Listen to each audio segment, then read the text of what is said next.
യേശുവിൽ പ്രിയരെ, വിശുദ്ധ ഔസേപ്പിതാവിൻ്റെ മരണത്തിരുന്നാൾ നാം ആഘോഷിക്കുവാനായിട്ട് നാളെ ദേവാലയങ്ങളിൽ എത്തിച്ചേരുമ്പോൾ ദേവാലയത്തിൽ വായിക്കുന്ന വചനഭാഗത്തിലേക്ക് ഈ രാത്രിയിൽ നിങ്ങളുടെ ശ്രദ്ധയെ, നിങ്ങളുടെ ജീവിതത്തെ, നിങ്ങളുടെ ആത്മാവിനെ ഞാൻ കേന്ദ്രീകരിക്കുകയും പ്രത്യേകമായിട്ട് വിശുദ്ധ ഔസേപ്പിതാവിലേക്ക് നോക്കുമ്പോൾ നിശബ്ദനായ ഒരു വ്യക്തി, ദൈവത്തിന് മുമ്പിൽ വിശ്വാസത്തോടെ സകലതും നിശബ്ദമായി സഹിച്ച ഒരു വ്യക്തിത്വത്തിനുടമയാണ് വിശുദ്ധ ഔസേപ്പിതാവ്.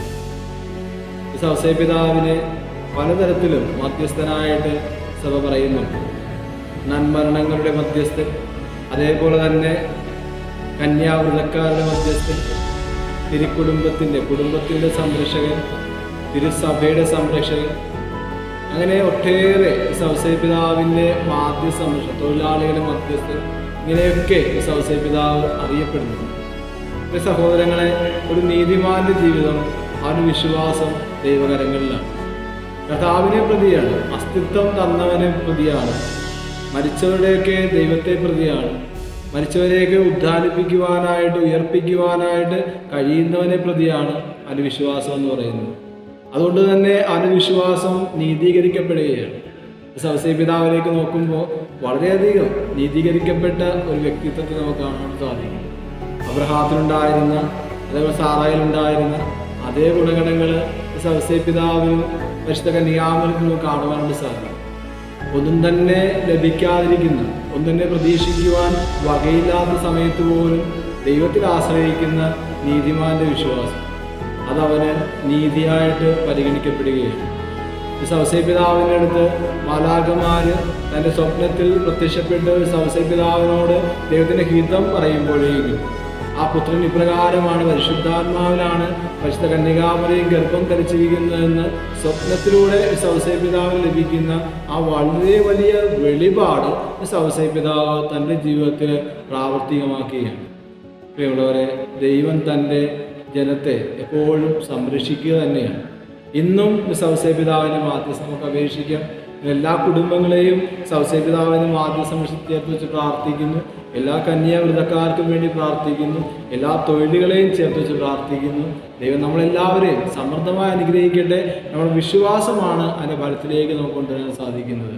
അവിശ്വാസിയായി ജീവിക്കുന്നതിനേക്കാൾ ഉപരി, അവിശ്വാസിയായി 1000 വർഷം ഈ ലോകത്ത് ജീവിക്കുന്നതിനേക്കാൾ ഉപരി വിശ്വാസത്തോടെ ഒരു ദിവസം ജീവിക്കുവാനായിട്ട് നിനക്ക് സാധിക്കുന്നുണ്ടെങ്കിൽ ഔസേപ്പിതാവിൻ്റെ ജീവിതത്തിലേക്ക് നോക്കി, ഔസേപ്പിതാവിലേക്ക് നമുക്ക് നോക്കി ജീവിതത്തിലുണ്ടാകുന്ന ഏറ്റവും വലിയ സഹനത്തിൻ്റെ നിമിഷങ്ങളിലും ഈ ചൂളയിലും വേദനയിലും ഒക്കെ ഔസേപ്പിതാവ് ആരെയാണ് അനുഗമിച്ചത്? ദൈവത്തെ തന്നെയാണ്. വിശ്വാസത്തോടെ ദൈവത്തിന് മുമ്പിൽ വിശ്വാസത്തിൻ്റെ വിളക്കുകളേന്തി ഔസേപ്പിതാവ് സ്വർഗീയപിതാവിൻ്റെ സന്നിധിയിലേക്ക് യാത്രയാകുകയാണ്.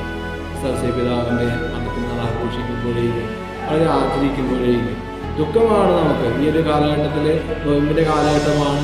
ഈശോയുടെ പിതാസഹനങ്ങളെക്കുറിച്ച് ഓർത്ത് നിങ്ങൾ ദുഃഖിക്കുന്ന ഒരു കാലഘട്ടം കൂടിയാണ്. പക്ഷേ ഇവിടെ നമ്മൾ കാണേണ്ട ഒരു കാര്യം എന്ന് പറയുന്നത്, ഔസേപ്പിതാവിൻ്റെ പിന്നാലെ നമ്മൾ യാത്ര തിരിച്ച് മാധ്യസ്ഥം അപേക്ഷിച്ച് ഔസേപ്പിതാവിൻ്റെ കരങ്ങൾ പിടിച്ചു ഉണ്ണിയേശു പ്രകാരമാണോ ഈ ലോക ജീവിതത്തിൽ നടന്നു പോയത്, അതുപോലെ ഔസേപ്പിതാവിൻ്റെ മരണത്തിനാൾ ആഘോഷിക്കുമ്പോഴേക്കും സ്വർഗീയ പാതയിലേക്ക് ഔസേപ്പിതാവ് സ്വർഗീയ സന്നിധിയിലേക്ക് ഉയർത്തപ്പെട്ടതുപോലെ ഔസേപ്പിതാവ് സ്വർഗീയ ഗണത്തിൽ ഏറ്റവും പ്രമുഖന പിതാവായ ദൈവവും പുത്രനായ യേശുവും പരിശുദ്ധാത്മാവും പരിശുദ്ധ കന്യകാമറിയവും കഴിഞ്ഞാൽ മാലാഖ മാലാഖയും, അതേപോലെ ഗബ്രിയേൽ മാലാഖയും, അതേപോലെ റഫായേൽ മാലാഖയും ഒക്കെ മാലാഖണങ്ങൾ കഴിഞ്ഞാൽ പരിശുദ്ധ കന്യകാമറിയവും ഔസേപ്പിതാവുമാണ് നിൽക്കുന്നത്.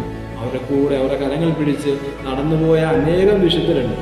അവരിൽ അമ്മ ത്രേസ്യ, അതുകൊണ്ട് പലതരത്തിലുള്ള വിശുദ്ധരൊക്കെ ഈ ഔസേപ്പിതാവിൻ്റെ മാതൃ സംരക്ഷണം യാചിച്ച് ജീവിതം നയിച്ചവരാണ്. എല്ലാവർക്കും ഔസേപ്പിതാവിൻ്റെ മാതൃ സംരക്ഷണത്തിലേക്ക് നമുക്ക് ചേർത്ത് വയ്ക്കാം, പ്രാർത്ഥിക്കാം. ദൈവത്തിൻ്റെ ഹിതമറിഞ്ഞ് ജീവിക്കുവാനായിട്ട്, അത് വിശ്വാസത്തിലൂടെ പ്രാവർത്തികമാക്കുവാനായിട്ട് വേണ്ട കൃപ ഞങ്ങൾക്ക് എല്ലാവർക്കും നൽകാൻ പ്രാർത്ഥിക്കാം. ദൈവം നിങ്ങളെ സമൃദ്ധമായി അനുഗ്രഹിക്കട്ടെ. പിതാവിൻ്റെയും പുത്രൻ്റെയും പരിശുദ്ധാത്മാവിൻ്റെയും